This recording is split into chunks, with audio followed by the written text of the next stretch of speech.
Shalom teman-teman yang dikasihi Tuhan. Sebelum kita memulai ibadah kita pada hari ini, mari kita bersatu hati di dalam doa. Bapa kami yang ada di surga, Tuhan Yesus Kristus, Juru Selamat kami. Kami datang Tuhan di hadirat-Mu dengan kerendahan hati. Kiranya setiap doa, pujian dan penyembahan yang akan kami naikkan Tuhan, dapat berkenan di hadirat-Mu. Kami percaya Tuhan setiap doa yang kami imani dapat mengubah segala sesuatu. Haleluya, terima kasih Tuhan. Kami serahkan ibadah ini ke dalam tangan-Mu Yesus. Dalam nama Tuhan Yesus Kristus. Haleluya. Amin.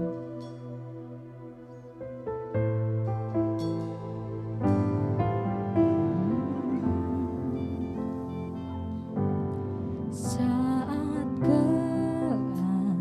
keadaan sekelilingku ada di luar kemampuanku, ku berdiam diri mencari-Mu. Doa mengubah segala sesuatu.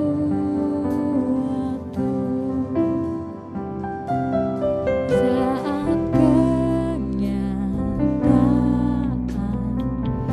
di depanku mengecewakan perasaanku,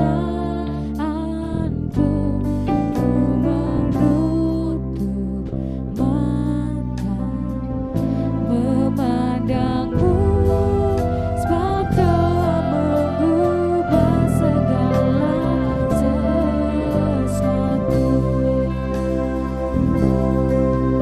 Doa orang benar bila didoakan dengan yakin besar kuasa-Nya, dan tiap doa yang lahir dari iman berkuasa menyelamatkan.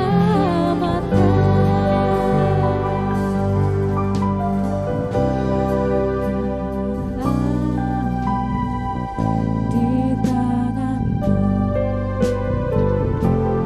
mengalir kemanapun Kau mau, tiada yang mustahil di mata-Mu.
memuliakan nama-Mu.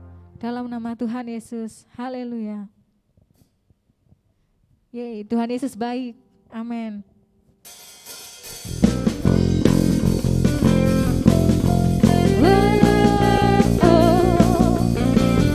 Dia ada berkesudahan kasih-Nya dulu, sekarang, sampai selamanya, amin.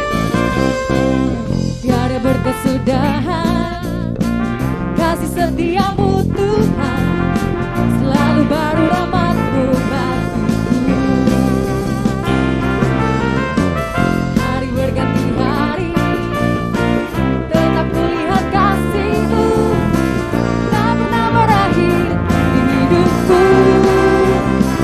Tuhan Yesus baik, sungguh amat baik, untuk selama-lamanya. Tuhan Yesus baik, Tuhan Yesus baik, sungguh amat baik, untuk selama-lamanya. Tuhan Yesus baik. Katakan sekali lagi. Tiada berkesudahan kasih setia-Mu Tuhan, selalu baru rahmat-Mu bagiku. Hari berganti hari, tetap kulihat kasih-Mu, tak pernah berakhir di hidupku. Tuhan Yesus baik, sungguh amat baik, untuk selama-lamanya. Tuhan Yesus baik, Tuhan Yesus baik, sungguh amat baik, untuk selama-lamanya. Tuhan Yesus baik. Tiada berkesudahan kasih setia-Mu Tuhan, selalu baru rahmat-Mu bagiku. Hari berganti hari, tetap kulihat kasih-Mu, tak pernah berakhir di hidupku. Tuhan Yesus baik, sungguh amat baik, untuk selama-lamanya. Tuhan Yesus baik, Tuhan Yesus baik,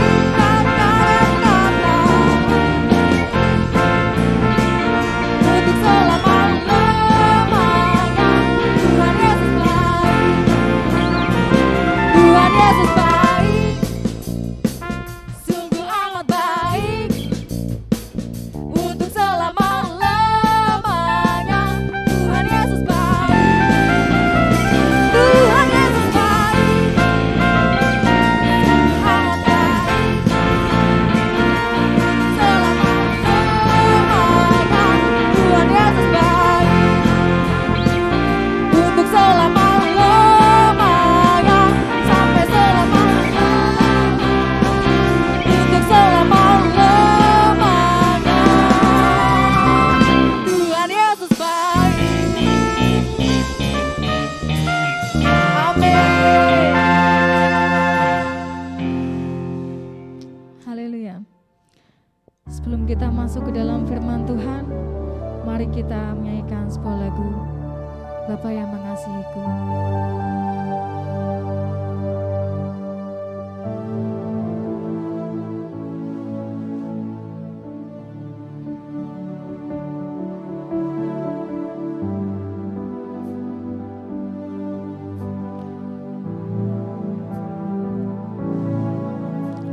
Engkau Bapa yang mengasihiku,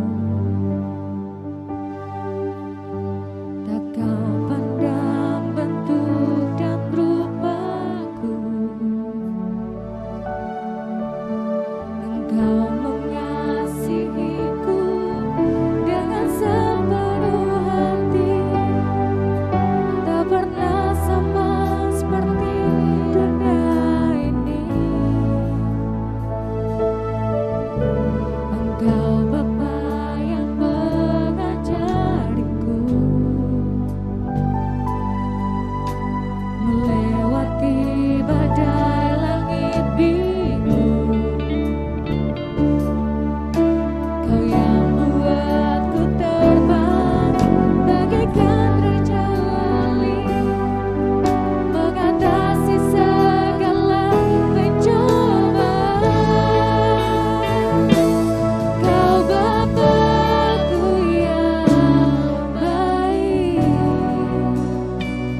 berikan hatiku dan jiwaku, semuanya bagimu di dalam hidupku, di setiap waktu. Nyatakan jalanmu, ku berikan hatiku dan jiwaku, semuanya bagimu di dalam hidupku, di setiap waktu. Nyatakan jalanmu, ku berikan hatiku dan jiwaku, semuanya bagimu di dalam hidupku, di setiap waktu. Nyatakan jalanmu, ku berikan hatiku dan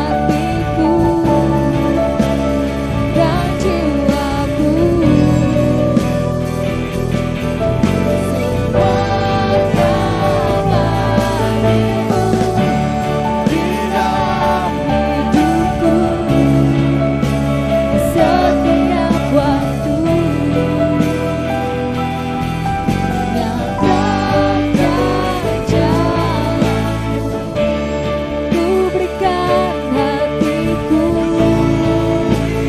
dan jiwaku, semuanya bagimu di dalam hidupku, di setiap waktu. Nyatakan jalanmu, nyatakan jalanmu, Nyatakan jalanmu, nyatakan jalanmu.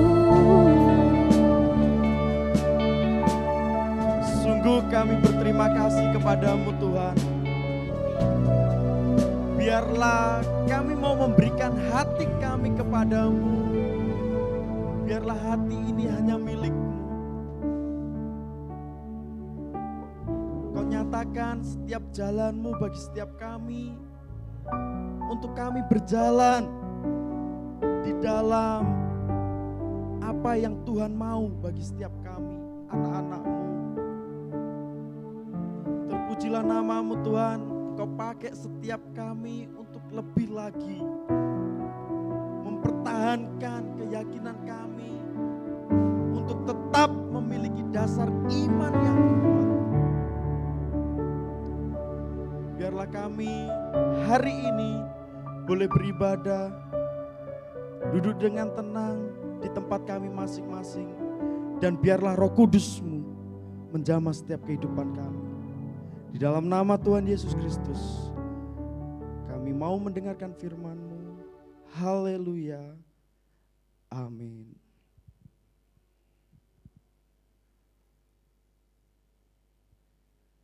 Shalom.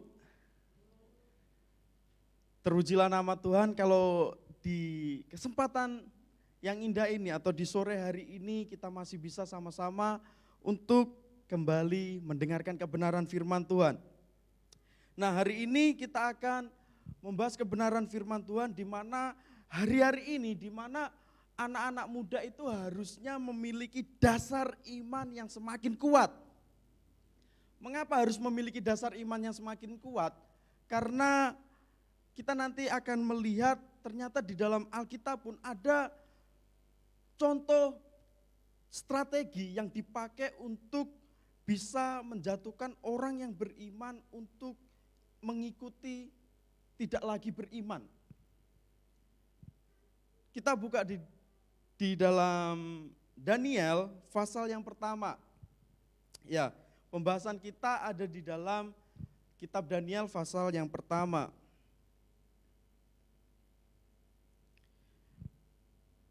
Topik yang kita akan bahas adalah memiliki dasar iman yang kuat.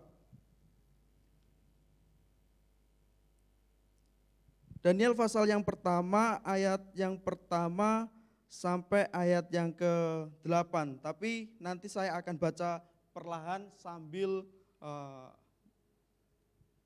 menceritakan apa yang bisa kita ambil dari ayat-ayat ini. Kita baca dulu di dalam Daniel pasal pertama ayat yang pertama terlebih dahulu. Sebelumnya saya akan memberitahu bahwa kitab Daniel ini ditulis oleh Daniel.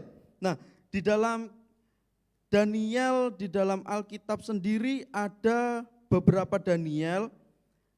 Jadi kita jangan sampai salah orang siapa yang menulis kitab Daniel ini sendiri. Alkitab mencatat ada beberapa nama Daniel. Kita bisa melihat, saya akan menjelaskannya, yaitu ada di dalam 1 Tawarik pasal yang ketiga ayat yang pertama itu ada Daniel salah seorang anak Daud. Lalu juga ada di Esra 8 ayat yang kedua dan Nehemia 10 ayat yang ke-6 yaitu Daniel adalah imam besar di zaman Nehemia. Nah, yang ketiga ini adalah Daniel yang dimaksud di dalam kitab Daniel ini atau penulis dari kitab Daniel ini, yaitu di dalam Yeskiel 14 ayat 14 dan 20 dan juga di pasal yang ke-28 di ayat yang ketiga. Di situ kita bisa melihat bahwa Daniel seorang yang setara dengan Nuh dan Ayub yang penuh dengan hikmat. Nah, inilah Daniel yang dimaksud sebagai penulis dalam kitab Daniel ini. Karena Yeskiel dan Daniel hidup dalam waktu yang bersamaan. Saya baca di ayat yang pertama, teman-teman boleh menyimak dari rumah masing-masing.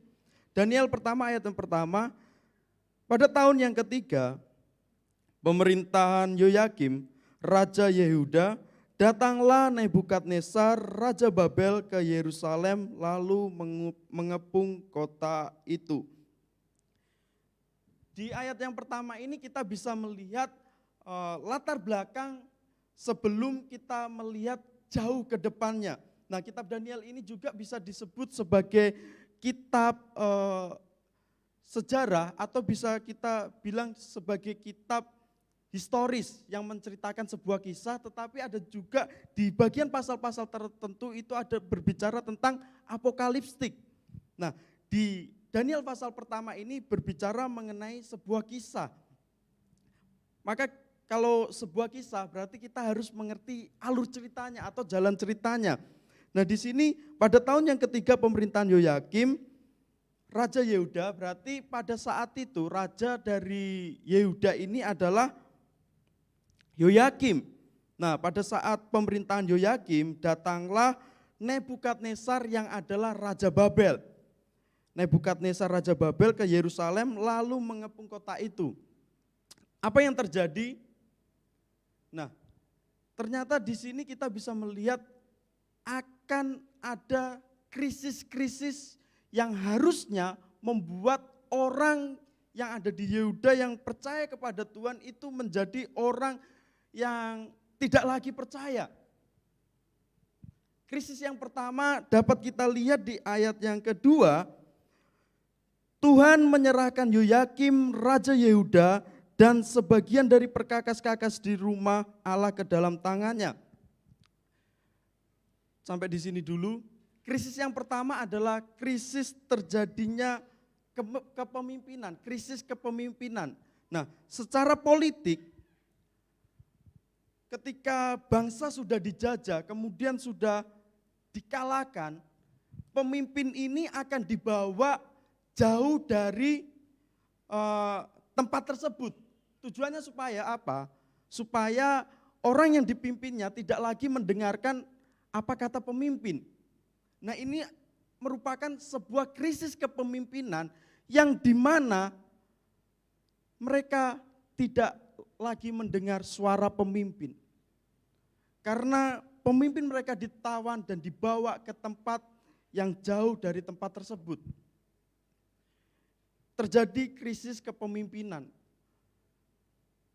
Bagaimana coba kalau kita berada di posisi seperti itu, ketika kita tidak lagi mendengarkan suara pemimpin, kita akan bertanya-tanya, lalu apa yang selanjutnya aku harus lakukan? Tapi tidak cukup sampai di krisis kepemimpinan. Ada krisis yang kedua, yaitu tentang krisis kerohanian. Di mana kita bisa melihat terjadi krisis kerohanian? Di kalimat berikutnya dikatakan, dan sebagian dari perkakas-perkakas di rumah Allah ke dalam tangannya, semuanya itu dibawanya ke tanah Sinear, ke dalam rumah dewanya, perkakas-perkakas itu dibawanya ke dalam perbendaharaan dewanya. Kita tahu pada zaman itu perkakas-perkakas yang berhubungan dengan bait Allah itu sangat memiliki arti bagi orang Yehuda itu sendiri. Maka ketika perkakas itu dibawanya dan tanpa ada sesuatu hal yang membawa itu celaka, maka itu bisa dikatakan sebuah kekalahan rohani. Maka mereka berpikir, apakah memang apa yang aku sembah sudah dikalahkan? Apakah yang aku sembah sudah tidak lagi menolongku? Tetapi jangan lupakan di ayat yang kedua ini ya,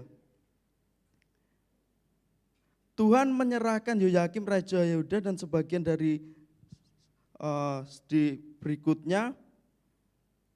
Di sini ada kata perkakas-perkakas itu dibawanya ke dalam perbendaharaan dewanya.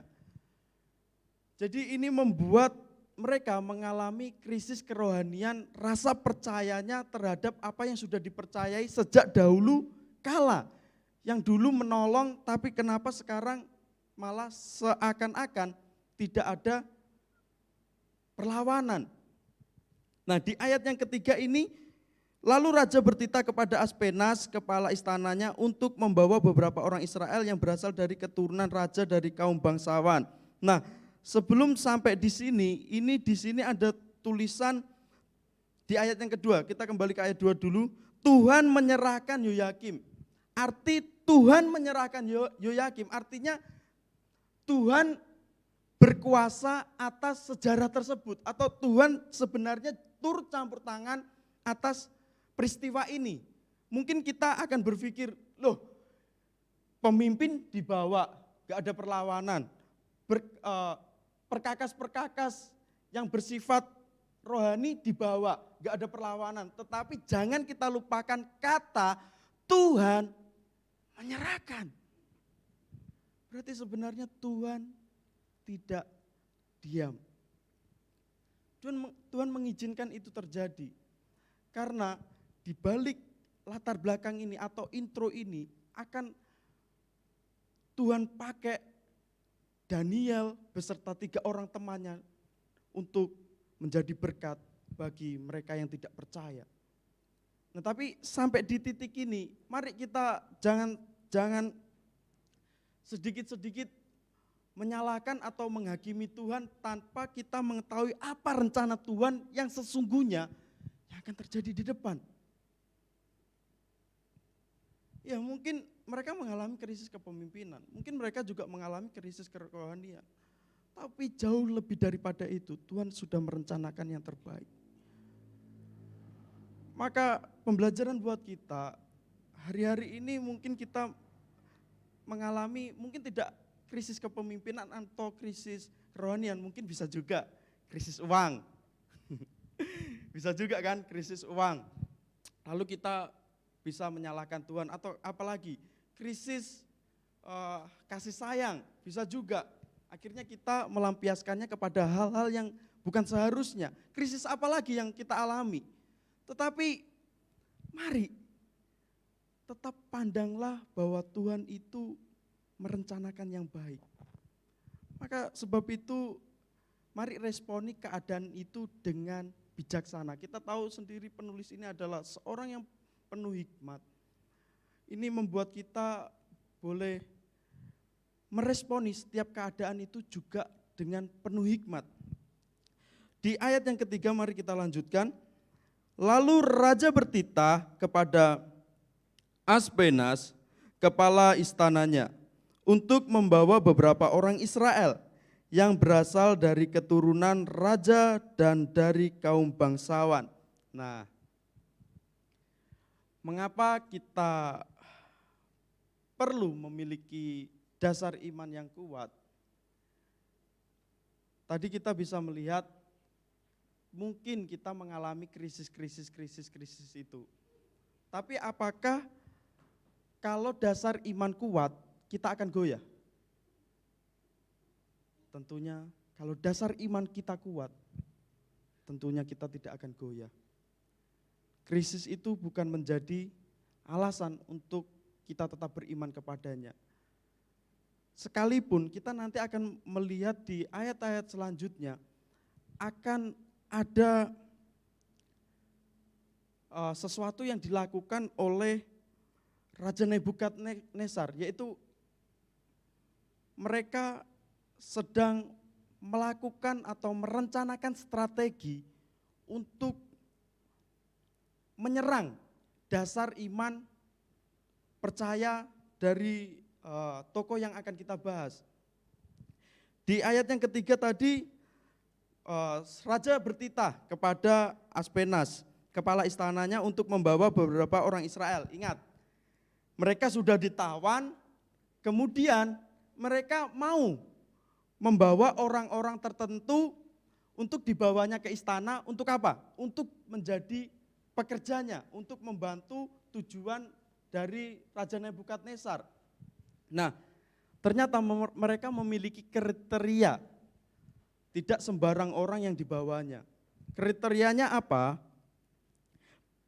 Yang pertama, untuk membawa beberapa orang Israel, yang pertama yang berasal dari keturunan raja dan dari kaum bangsawan, yakni orang-orang muda yang tidak ada sesuatu cela, yang berperawakan baik, yang memahami berbagai-bagai hikmat, berpengetahuan banyak, dan yang mempunyai pengertian tentang ilmu, yakni orang-orang yang cakap untuk bekerja dalam istana raja, supaya mereka diajarkan tulisan dan bahasa orang Kasdim.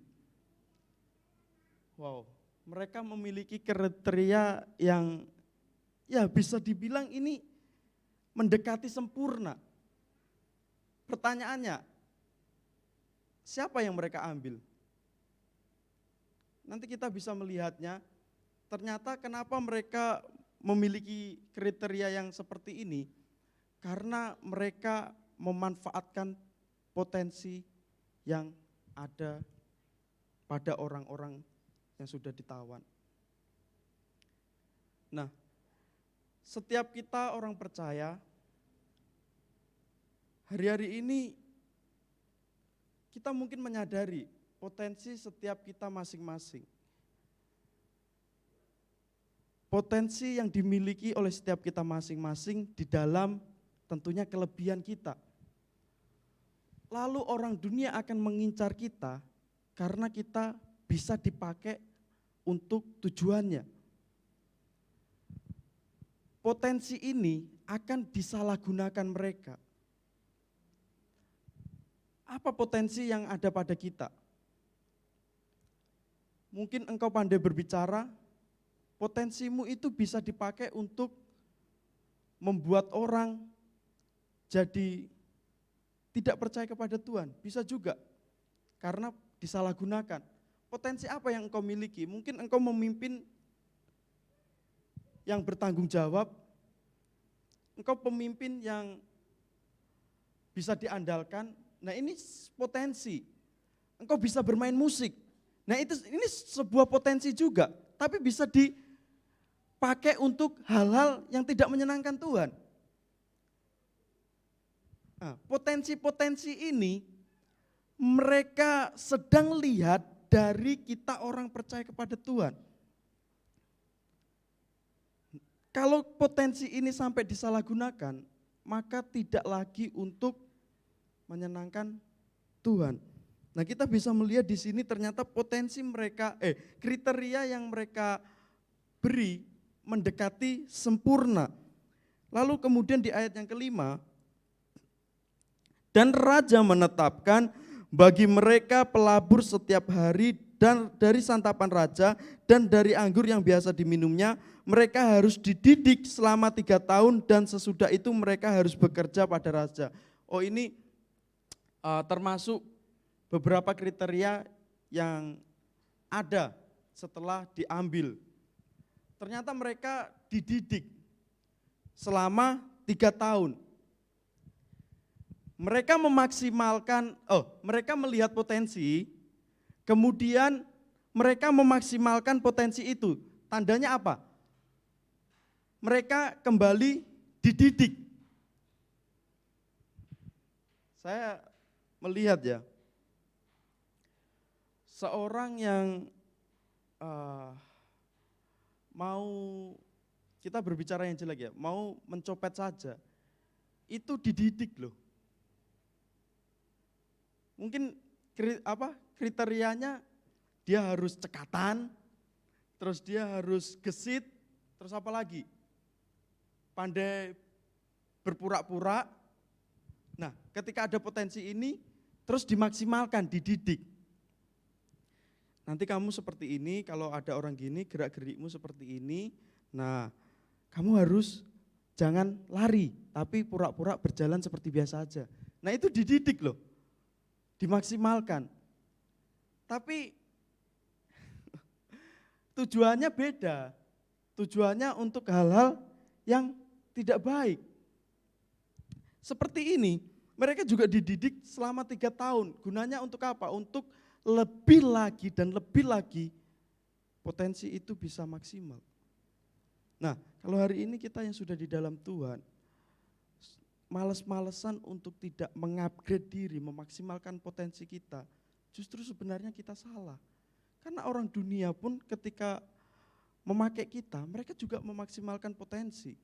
Nah, justru kita yang ada di dalam Tuhan harusnya mengupgrade potensi yang sudah kita miliki, memaksimalkan lebih lagi, dan kita berikan kepada Tuhan.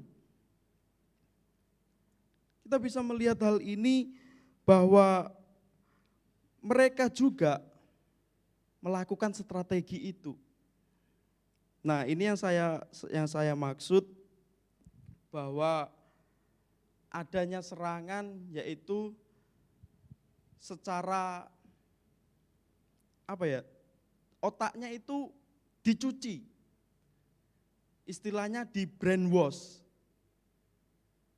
Dicuci sedemikian rupa sehingga mereka tidak lagi seperti yang sebelumnya. Mereka melakukan strategi ini tapi tidak cukup sampai di situ. Sebab di ayat selanjutnya, di ayat yang ke-6, di antara mereka itu ada juga beberapa orang Yehuda, yakni Daniel, Hananya, Misael, dan Azaria. Pemimpin pegawai istana itu memberi nama lain kepada mereka. Nah, kita yang mungkin pernah mengajar sekolah minggu atau pernah diajar sebagai anak sekolah minggu, biasanya sering kita mendengarkan bagian ini atau di kitab Daniel ini, tokoh yang populer yaitu ada 4 ya biasanya. Daniel, Sadrak, Mesak, dan Abednego. Daniel disebut Daniel, Sadrak mereka sebut Sadrak, Mesak, dan Abednego. Tapi sebetulnya itu bukan nama asli loh. Nah, nanti kita bisa melihat ya, apakah yang kita ucapkan itu salah atau bisa dibilang benar gitu. Kita sering mendengar Sadrak, Mesak, dan Abednego, tapi ayo tebak-tebakan. Siapa sebenarnya nama asli dari Sadrak, Mesak, dan Abednego? Jawab di kolom komentar ya. Ya, oke. Kalau kita mau membaca di ayat ini, ternyata nama Sadrak, Mesak, dan Abednego yang sesungguhnya adalah Hananya, Misael, dan Azarya. Lalu nama Sadrak, Mesak, dan Abednego itu dari mana? Nah, mari kita lihat. Di kalimat selanjutnya, Daniel dinamai Belsazar, Hananya dinamai Sadrak, Misael dinamai Mesak, dan Azarya dinamainya Abednego. Penamaan ini terkesan enggak ada ini ya, enggak ada efeknya bagi kehidupan rohani. Secara sekilas kita enggak ada efeknya. Diubah jadi berubah nama dari Daniel kepada Belsazar, Hananya kepada Sadrak, Misael, Mesak, Azarya kepada Abednego. Mungkin kita membaca sekilas tidak ada apa-apanya, tetapi mari kita belajar lebih lanjut. Nama yang disematkan di 4 tokoh ini memiliki arti yang berhubungan dengan dewa-dewa mereka.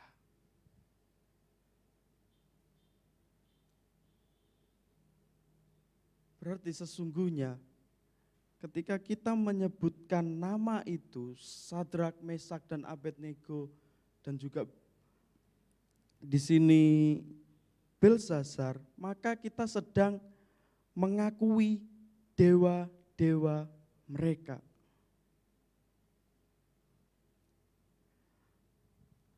Saya di sini sudah mencatat apa pengertian dari nama-nama tersebut, supaya kita lebih berhati-hati dalam mengatakannya.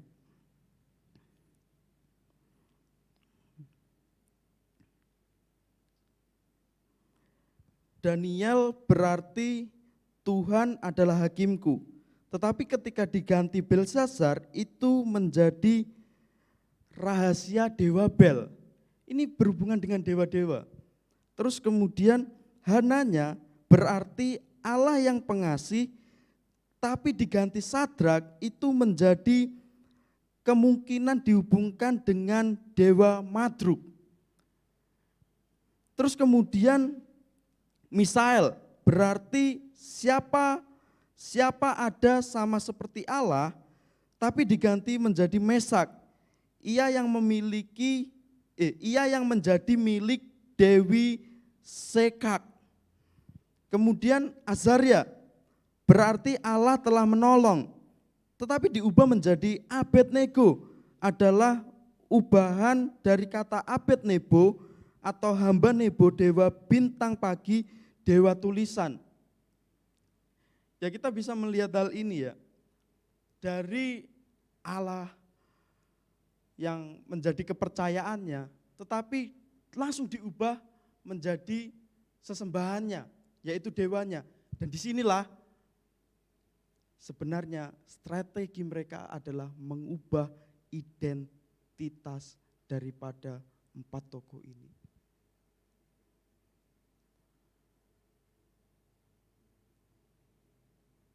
Identitas yang dipahami selama ini berhubungan dengan Allah Yahweh, tetapi diubah yang tadi, di brainwash menjadi sesembahannya, menjadi dewanya.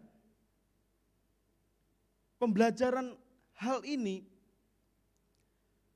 tidak berlaku bagi mereka berempat, karena mereka berempat, kalau kita mau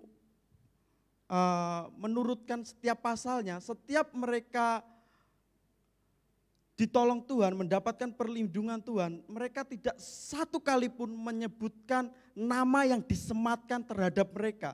Mereka tetap menyatakan bahwa aku Daniel.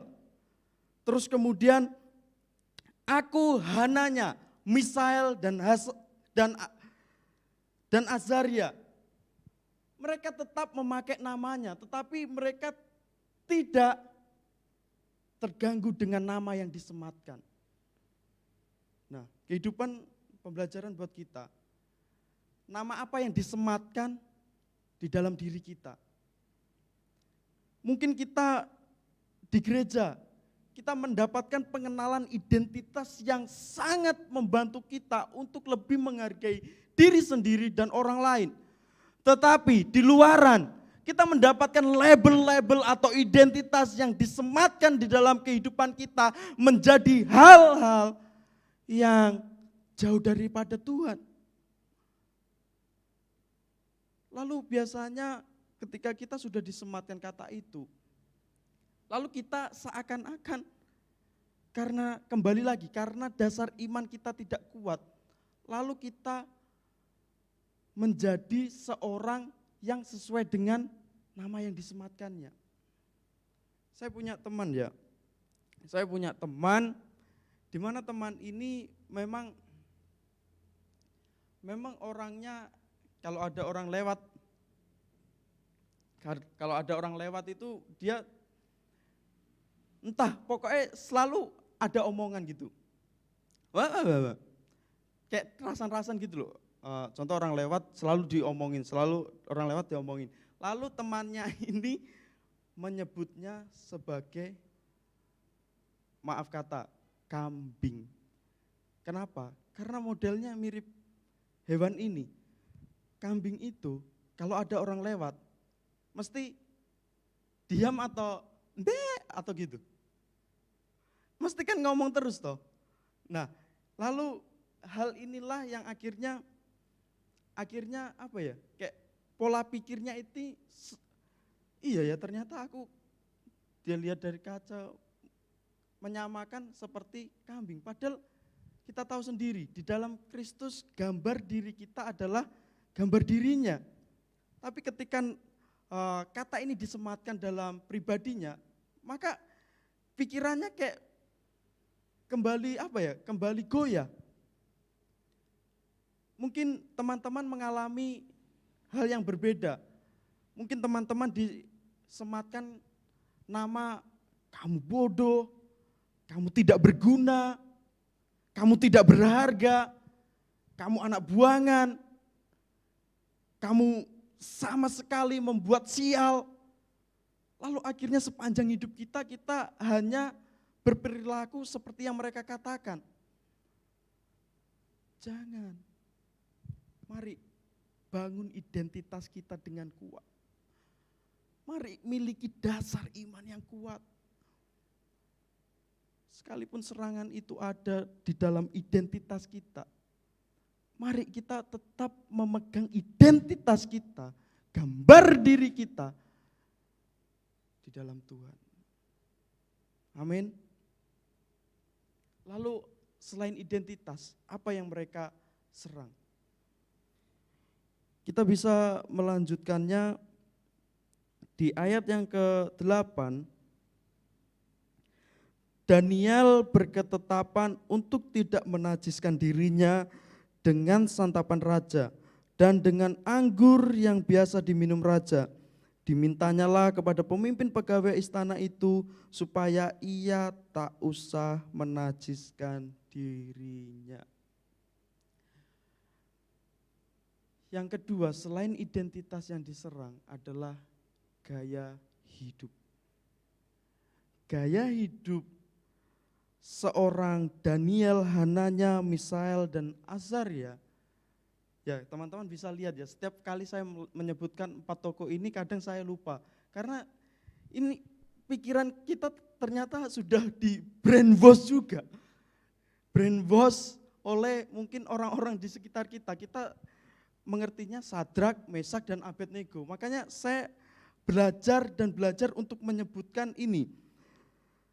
Daniel, Hananya, Misael, dan Azaria.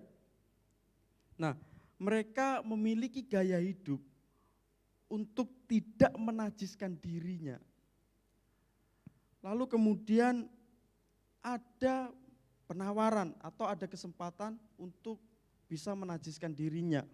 Kesempatan itu apa? Saya baca kembali. Di sini kan Daniel berketetapan untuk tidak menajiskan dirinya dengan santapan raja dan dengan anggur yang biasa diminum raja.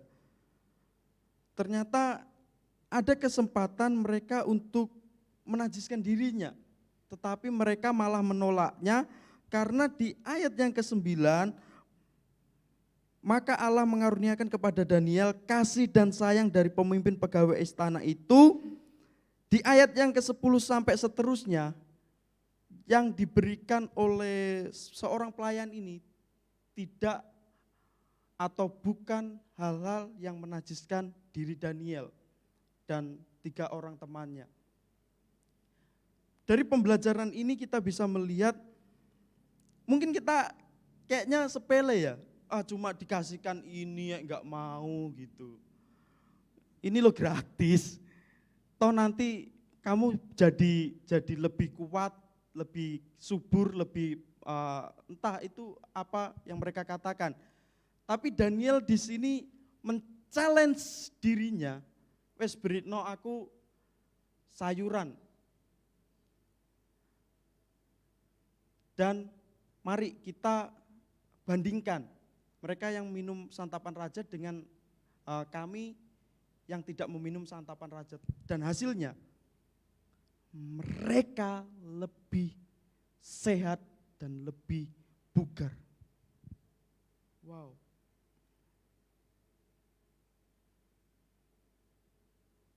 Mungkin di gereja kita tidak menajiskan diri yang saya sentuh bagian ini. Mungkin di gereja kita tidak merokok atau minum minuman keras, tidak memabuk-mabukkan diri. Tetapi ketika kita di luaran sana, kita diserang gaya hidup kita, lalu kemudian ada kesempatan, ada penawaran, entah itu dari teman kita, entah itu dari sahabat kita, atau entah mungkin bisa keluarga, ditawarkan atau diberikan kesempatan itu, lalu apa ya respon kita? Apa jawab kita? Apa yang kita lakukan ketika kita diserang gaya hidup kita? Apakah kita mau menolaknya atau mengambilnya mumpung gratis? Ayo mari sama-sama saya dan teman-teman mengintrospeksi kehidupan kita. Milikilah dasar iman yang kuat. Sekalipun kita krisis kepemimpinan, sekalipun kita krisis kerohanian, dan krisis apa saja, lalu ada serangan atau strategi untuk menjatuhkan kita, baik dari sisi identitas kita, dan kemudian sisi gaya hidup kita, apakah kita tetap memiliki dasar iman yang kuat? Putuskan sekarang untuk sama-sama membangun kehidupan kita untuk memiliki dasar iman yang kuat.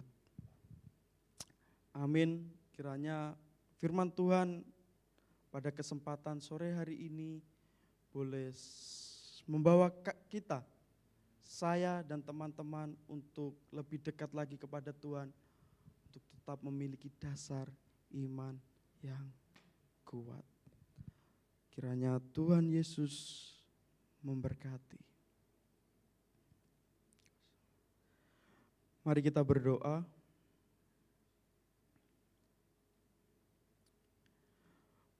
Bapa di dalam surga, terima kasih atas kesempatan yang indah ini. Kami tahu Tuhan, kami adalah orang-orang yang Tuhan telah panggil. Kami memiliki potensi yang bisa dipakai untuk memuliakan Engkau. Oleh sebab ini Tuhan, di hari-hari yang seperti ini mungkin kami mengalami krisis. Tetapi ketika dasar iman kami kuat, kami tidak akan goyah dan meninggalkan Engkau. Ketika dasar iman kami kuat, kami tetap berpegang teguh kepada Engkau. Sekalipun ada serangan terhadap identitas kami, ada serangan terhadap gaya hidup kami tetap ada di dalam iman kami kepada Engkau. Terpujilah namamu Tuhan, kami serahkan kehidupan kami, kuberikan hatiku kepadamu. Dan biarlah Engkau memakai kami dengan tujuan yang Tuhan telah sediakan bagi setiap kami. Terpujilah namamu Tuhan, di dalam nama Tuhan Yesus Kristus kami menyerahkan kehidupan kami ke dalam tangan-Mu. Haleluya, amin. Tuhan Yesus memberkati. Sampai ketemu di minggu depan, tepat di jam 4 sore.